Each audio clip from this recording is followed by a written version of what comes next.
Tellem was showing me around, and what really like was appealing and had to be spoken about was this 1972? Yeah, 72, right? 240Z.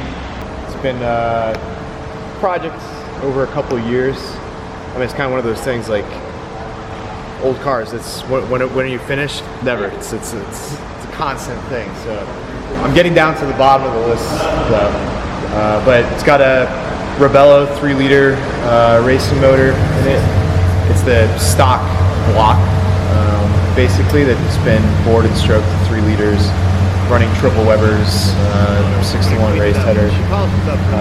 Gone through the suspension, you know, just all bushings, did KYB, 5-way adjustable shocks, iBox springs just to, you know, lower about an inch.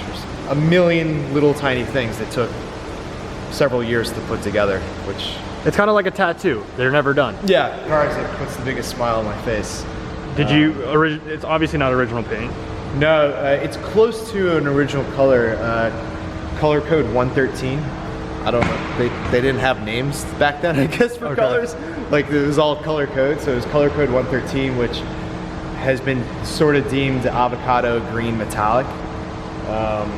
And this has a slight bit more pearl color. And was this your dream car growing up, or like how did you find the knowledge of a Datsun 240Z and to style it the way you did? Because you did it what traditional collectors guys would do. Same the actual Japanese wheels, the headlight. I never really thought about that. Well, my dad had a 300ZX growing up, and then like a couple years ago in college, I had a 350Z. I've loved the Z cars forever.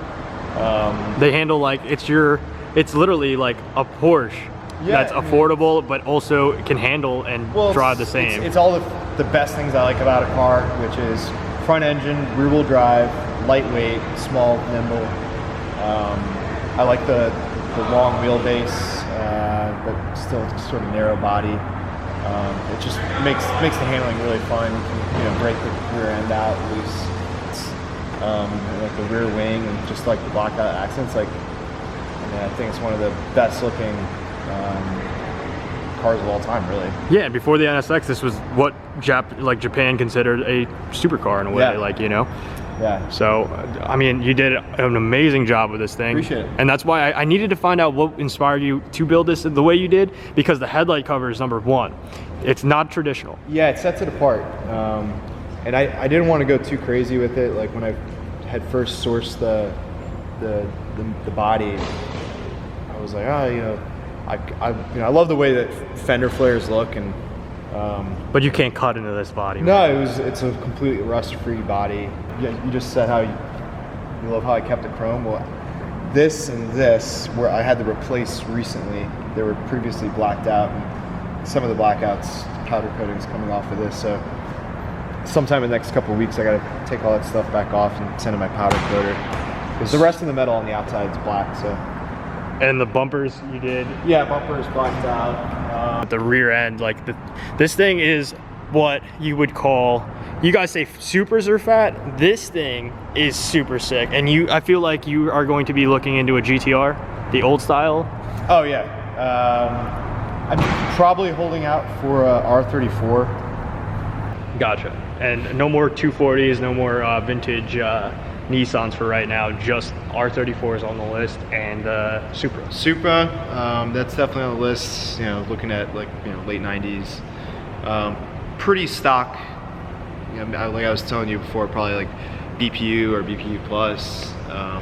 It has to be original to the point where someone can get in it and it's not like a freaking rocket ship, or like looks like a spaceship. Like the Supra is full of carbon, and members, the taste is different. Like you want to have the quality of driving, basically, if you took a Supra. Well, you want to have the experience of driving a bone stock Supra off the showroom floor. Like, you know, this was, you know, especially with like a lot of the members that are sort of younger, and like that was, you know, when it was stock in the showroom, you know, they were in high school or college and couldn't afford it, and yeah, now they can, if they wanted to, they could go buy it potentially, but like, it's gotta be pure, right? Yeah, well, you only have so much garage space. So this is like, I want to drive a twin turbo Supra just for a weekend. Just I want to experience that without having to go and buy it through all the ownership.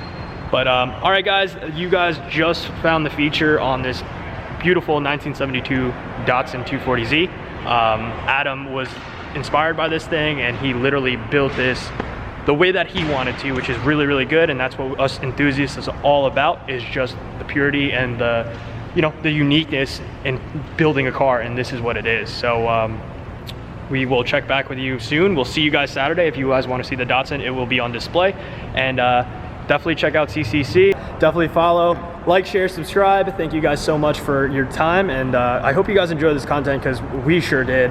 And we really want to thank you guys. Yeah, absolutely.